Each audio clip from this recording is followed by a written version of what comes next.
Assalamualaikum warahmatullahi wabarakatuh. Saya Rizka Aprilia, NIM 2027074, kelas 1B Keperawatan. Di sini saya akan melakukan praktik tindakan melatih room atau range of motion.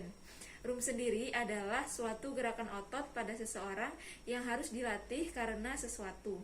Tujuan dilakukan room itu adalah untuk meningkatkan kekuatan otot seseorang. Nah, ada beberapa kondisi pasien yang harus dilakukan room, yaitu contohnya pada pasien pasca stroke karena mengalami kelemahan otot, lalu pada pasien patah tulang dan lain-lain. Untuk kontraindikasinya adalah pada anggota gerak yang cedera, itu tidak boleh dilakukan room. Room sendiri dilakukan pada semua area di tubuh, baik itu dari kepala sampai dengan kaki. Room sendiri ada dua, yakni room aktif dan room pasif. Untuk room aktif itu adalah room yang dilakukan oleh diri sendiri, sedangkan room pasif adalah room yang dilakukan pada orang lain, contohnya dilakukan pada pasien.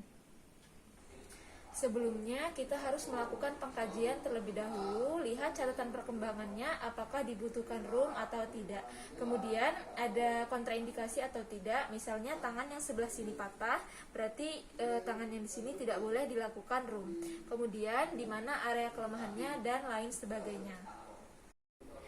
Kemudian kita kaji juga kemampuan dirinya dalam melakukan room. Ibu coba angkat tangannya. Oh, sama sekali tidak bisa ya Bu ya. Saya bantu ya Bu ya. Kemudian lakukan ekstensi. Nah, ini namanya room pasif karena dilakukan terhadap pasien. Jika dilakukan sendiri itu namanya room aktif. Untuk melakukan room pasif maupun room aktif, ada beberapa gerakan dasar yang harus dilatih. Room itu boleh dilakukan sekali sehari atau 2 kali dalam sehari dalam hitungan antara 8 sampai 10 kali setiap gerakan. Contohnya gerakan yang pertama adalah fleksi. Fleksi itu adalah gerakan untuk menekukan tubuh. Contohnya di kepala. Ini gerakan fleksi. Lalu untuk gerakan yang selanjutnya itu adalah ekstensi. Ekstensi itu adalah gerakan meregangkan anggota tubuh. Contohnya pada kepala, ini ekstensi. Seperti itu. Kemudian, jika dilakukan pada tangan, contohnya fleksi, ekstensi, hiperekstensi. Saya ulangi, fleksi, ekstensi, hiperekstensi. Jika dilakukan di pergelangan tangan, contohnya fleksi, ekstensi, hiperekstensi. Fleksi, ekstensi, hiperekstensi. Kemudian selanjutnya ada elevasi dan depresi. Elevasi itu mendorong ke bagian atas, sedangkan depresi itu mendorong ke bagian bawah. Biasanya dilakukan di bagian bahu. Contohnya elevasi, depresi. Elevasi, depresi.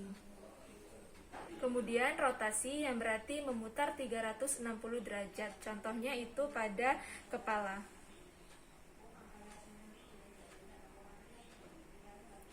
Lalu pada bahu.